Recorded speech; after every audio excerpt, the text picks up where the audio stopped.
ഇപ്പോ ചില സിനിമകളുണ്ട്, ഏറ്റവും കൂടുതൽ ആളുകളെ കൊല്ലുന്ന, ഏറ്റവും കൂടുതൽ ആക്രമണം സംഘടിപ്പിക്കുന്ന ആള് ഹീറോയായി മാറുന്ന സിനിമയ്ക്ക് വലിയ പ്രചരണം കിട്ടുകയാണ്. ആള് ഹീറോയായി മാറുന്ന സിനിമയ്ക്ക് വലിയ പ്രചരണം കിട്ടുകയാണ്. സിനിമയുടെ തലയിൽ മാത്രം വെക്കുന്നത്. നിങ്ങൾ എന്ത് വിവരക്കേടാണ് ഈ പറയുന്നത്? ഒരു സംശയം കേൾക്കട്ടെ. അതായത് ഇപ്പോൾ ശ്രീ അരുൺകുമാറും ആദ്യം സിനിമയിലേക്ക് പോയി അല്ലെ? ഏറ്റവും ആദ്യം താങ്കളും പോയത് സിനിമയിലേക്കാണ്. സിനിമയിൽ അക്രമവാസന പ്രോത്സാഹിപ്പിക്കുന്നു. അത് കാണുന്നതോടുകൂടി എല്ലാവരും അത് ഹീറോ ആയി ഏറ്റെടുക്കുന്നു. എന്താ നിന്റെ ഉദ്ദേശം? രാഷ്ട്രീയത്തിൽ എന്താണ് സംഭവിക്കുന്നത്? രാഷ്ട്രീയത്തിൽ അക്രമം നടത്തുകയും രാഷ്ട്രീയ കൊലപാതകം നടത്തുകയും ചെയ്ത് ജയിലിൽ പോകുന്നവരെ നിങ്ങളുടെ രാഷ്ട്രീയ പാർട്ടി എങ്ങനെയാണ് സ്വീകരിക്കുന്നത്?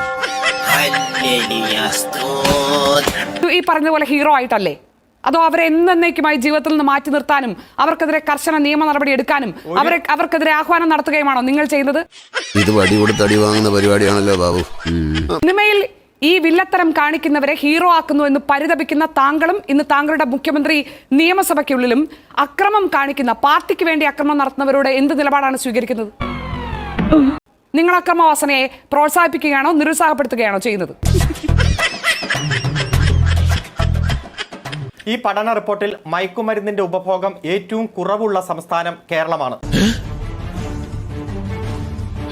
അതുപോലെ തന്നെ ലഹരി ഉപഭോഗം, മയക്കുമരുന്നല്ല മറ്റു ലഹരികളുടെയും ഉപഭോഗത്തിൽ ഏറ്റവും കുറവുള്ള സംസ്ഥാനമാണ് കേരളം.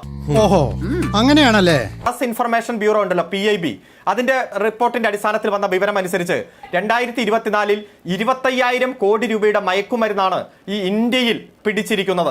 ഈ നായിന്റെ മോനെ ഇനി ഞാൻ കൊന്നുകളയും. നീ എന്ത് പറഞ്ഞാലും എന്തിനാണ് അമേരിക്ക പോകുന്നത്? ഈ കണക്കുകൾ വെച്ച് നോക്കുമ്പോൾ ഏറ്റവും കുറവ് മയക്കുമരുന്നിന്റെയും മറ്റു ലഹരികളുടെയും ഉപഭോഗമുള്ള സംസ്ഥാനം കേരളമാണ്. നല്ല മിടുക്കാണ്. ഈ കണക്ക് കേരളത്തിലെ അമ്മമാർ എന്ത് ചെയ്യണം ശ്രീ അരുൺകുമാർ? താങ്കൾ ഇപ്പോൾ പറയുന്ന ഈ താരതമ്യ കണക്കുകളുണ്ടല്ലോ, അത് കേരളത്തിലെ അമ്മമാർ എന്ത് ചെയ്യണം? ആ കണക്ക് കൊണ്ട് അവരെന്ത് ചെയ്യണം? കഴിഞ്ഞ ഒരു മാസം മുഴുവൻ ലഹരി മരുന്നിന്റെ പേരിൽ കണ്ണീര് കുടിച്ച കുടുംബങ്ങളിലെ അമ്മമാരെന്ത് ചെയ്യണം? അച്ഛന്മാരെന്ത് ചെയ്യണം? ആ കുടുംബങ്ങളിലെ അംഗങ്ങൾ എന്ത് ചെയ്യണം? നമ്മളെല്ലാവരും എന്ത് ചെയ്യണം ഈ കണക്കുകൊണ്ട്? ഇവിടെ മയക്കുമരുന്നിന്റെ ഉപഭോഗം കൃത്യമായി രാജ്യത്ത് നിരോധിച്ചതാണ്.